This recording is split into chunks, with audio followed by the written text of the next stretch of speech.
So my name is Kirsten and I'm 31 years old. I come from a family of 4 children and I have a very loving and supportive family. As a young person, the impact of cancer for me has been catastrophic. My entire life has been put on hold. I was a young person traveling overseas with a zest for life, living the good life, and all of a sudden I found myself jobless and homeless and sick with a major illness and grounded. And it's the grounding part for me that's been really hard. For the last few years I've been working in foreign aid. I was young, I was fit, I was healthy, I'd had a great lifestyle, didn't smoke, I'd been very careful with alcohol, didn't take drugs, and I had no family history of anything particularly worrying. However, when I woke up from the colonoscopy, I was told that I had cancer, and that changed my life. After all of the initial medical investigations, I was diagnosed with stage 3 bowel cancer. And this was quite surprising to me because I had no idea that there was cancer in my body.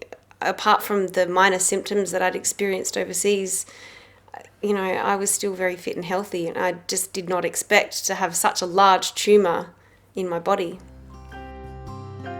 I certainly had the impression that bowel cancer was something that only affected older people. We have a bowel screening program in Australia recommended for people over the age of 50, and so I certainly didn't think that bowel cancer would be something that would affect somebody so young. And it was, my diagnosis that taught me that unfortunately cancer doesn't discriminate.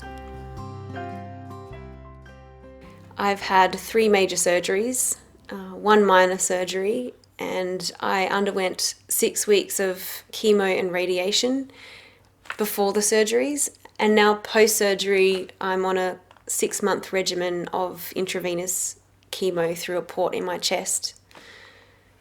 It's been a really long struggle with this treatment because a lot of the time it's painful.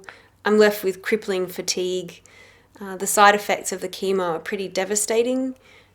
And as I say, the fatigue is it's soul crushing at times.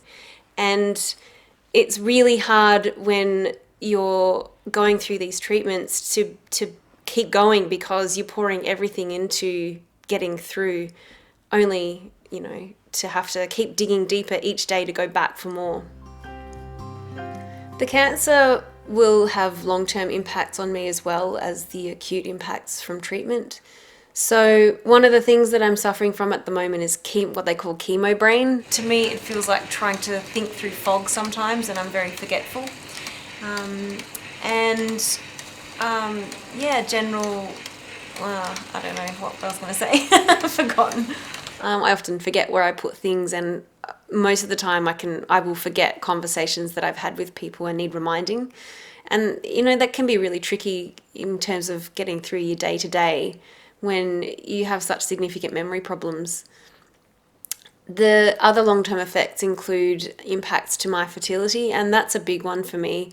I'm young and I was in a committed relationship, and there was the possibility of having children in the future for us, but unfortunately now that's not really an opportunity for me because of the impacts of the surgery and the radiation on my internal organs.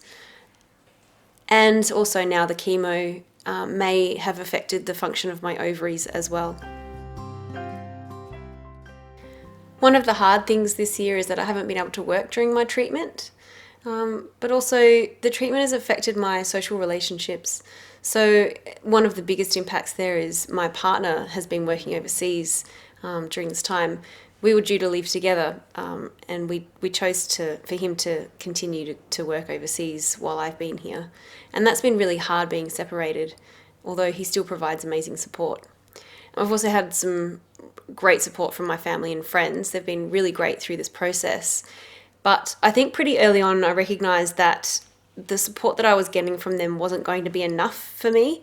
And so one of the first things I did was to seek out a psychologist to help discuss the process and the emotions and feelings that went with having cancer. There's only so much that you can talk to your family and friends about.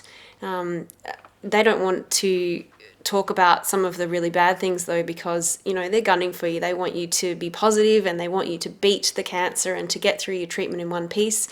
And it can be really hard to have conversations about preparing yourself for, you know, the possibility of death and facing your own mortality with your family and friends that are trying to stay positive for you. So that was a really important step for me. In addition to a psychologist, I also sought out some support groups. So the Cancer Council Tasmania has been really great in providing avenues for that support through face-to-face support groups and art therapy classes, which I've been doing. And that's been really great for me to be able to explore some of those, both the dark side and the bad emotions, as well as the celebrating the positive things that have happened along the way. There have been a couple of really important lessons that I've learned this year through having cancer. One of them is the importance of staying positive. So, I mean, I'm inherently positive that things are going to be okay and that they'll work out okay for me. But I do find it a little bit annoying when people say to me sometimes, for lack of knowing what to say, you've just got to stay positive. You know, as I say, I'm inherently positive, but unfortunately that doesn't really allow me the opportunity to offload about, you know, what I might be going through or to feel bad about having cancer generally. Another really important lesson that I've learned is the importance of talking about cancer. You know, I think we should be talking more about cancer to make it less of a taboo topic. When I first was diagnosed with bowel cancer, I actually felt ashamed of having, you know, cancer in my bowels. It's not really something that we talk about in our everyday discussions. But I have certainly found with my family and friends that the more we talk about having cancer and getting these strange symptoms checked, the less taboo it seems and the more natural it becomes. And it does demystify, you know, having cancer. I'm really lucky in that things are looking positive for me. I'm due to finish my treatment shortly, and if I get clear scans at the end of all of this, then hopefully that means that I will be in remission. And that is such a wonderful feeling after such a long, hard year of treatment.